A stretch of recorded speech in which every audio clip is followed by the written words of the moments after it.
जुड़े हैं, बहुत ही जाने माने पत्रकार हैं। सुनील जी, ये अचानक से नॉमिनेशन की प्रक्रिया जब कंप्लीट हो जाती है उसके बाद मतदान की तिथि का बढ़ना, ये नियमों के दृष्टिकोण से क्या ऐसे पहले के उदाहरण हैं?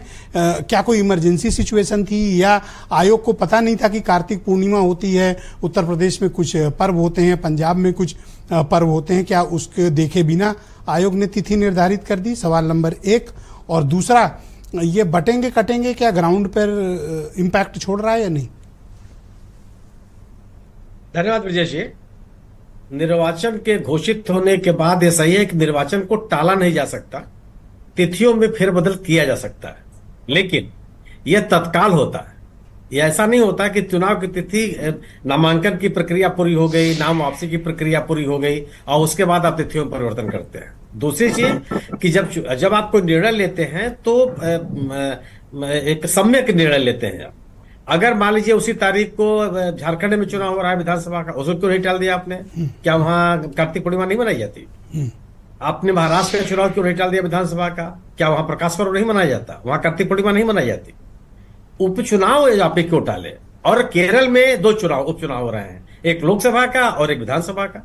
लोकसभा के चुनाव की तिथि को आपने नहीं टाला, विधानसभा के उपचुनाव को आपने टाल दिया। तो ये जो अलग अलग तरह के निर्णय है, यह निर्णय सवाल पैदा करते हैं। यह सवाल कानूनी से ज्यादा महत्वपूर्ण है कि कितना ये पारदर्शी है, कितना नैतिक है और कितनी राजनीतिक शुचिता को सुनिश्चित करता है। मतलब हम इसको नैतिकता के कसौटी पर माप सकते हैं, राजनीतिक शुचिता के भी सवाल पर है। ओके, यह भी सवाल है कि आप आपके इस निर्णय से किसको लाभ मिल रहा है।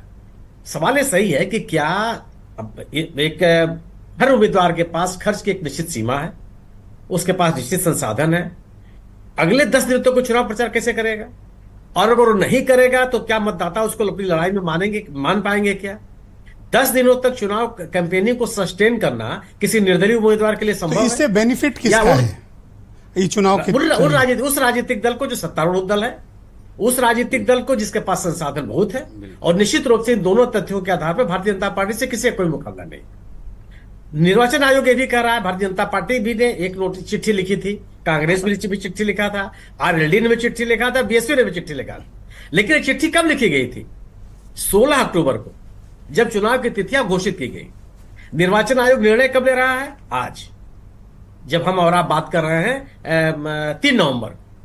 इतना समय नहीं लगता ना। 4 आप निर्वाचन की जब तिथियां घोषित करते हैं तब आप देखते हैं कि तीज त्योहार है कि नहीं है, प्राइमरी स्कूल खाली रहेंगे कि नहीं रहेंगे, पंचायत भवन खाली रहेंगे, ये तमाम चीजों का आकलन किया। अगले सवाल पर आते हैं सर, ये बटेंगे कटेंगे का क्या इम्पैक्ट है और इसके जो जवाब आए समाजवादी पार्टी की तरफ से और बीएसपी की तरफ से, इसका ग्राउंड पर बस क्या है?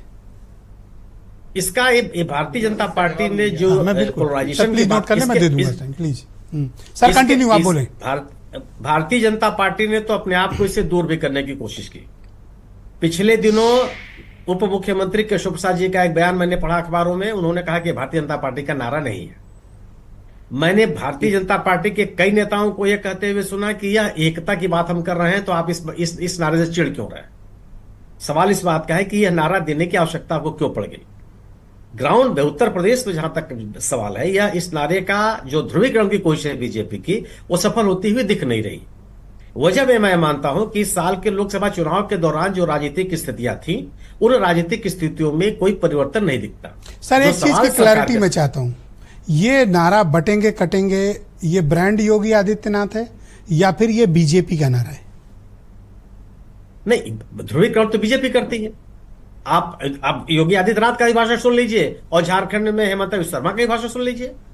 आज माननीय प्रधानमंत्री जी का भाषण सुन लीजिए आप। बेटी छीन लिया, माटी छीन लिया, रोटी छीन लिया, ये कौन छीनने वाले लोग हैं? ये कौन सा नारा है? घुसपैठ कौन कर रहा? घुसपैठ को रोकने की जिम्मेदारी हेमंत सोरेन की है, ममता बनर्जी की है, नीतीश कुमार की है। आप बॉर्डर की सुरक्षा कौन करता है? राज्य सरकार करती है या केंद्र सरकार करती है जी? और अगर घुसपैठ हुई तो पिछले 10 सालों से आप सत्ता में हैं। इस हेमंत सोरेन के 5 साल के पहले भी आप सरकार में थे झारखंड में। रघुवर दास जी पूरे 5 साल सरकार में रहे। कितने घुसपैठियों की आपने पहचान तो सर, ये यूपी में मुकाबला टफ है या फिर अभी कुछ असमंजस है?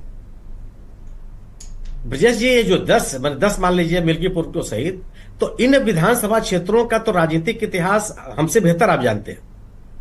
जब भारतीय जनता पार्टी अपने उरूज पर थी, यानी कि राम जन्मभूमि आंदोलन बहुत जबरदस्त था, तभी ये करहल का चुनाव नहीं जीत पाए।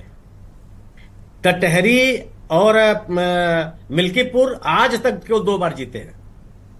कुंदरकी केवल एक उपचुनाव जीते हैं। सवाल इस बात का नहीं है, पूरे के पूरे इन सभी विधानसभा क्षेत्रों की राजनीतिक स्थिति आपके सामने है। जी, बहुत शुक्रिया सर। समाजवादी पार्टी के साथ भी है। समाजवादी पार्टी भी खैर और बजवा की सीट कभी नहीं जीत पाई, लेकिन विपक्ष जीता है। वहां कांग्रेस जीतती रही है, अन्य दल जीतते रहे हैं।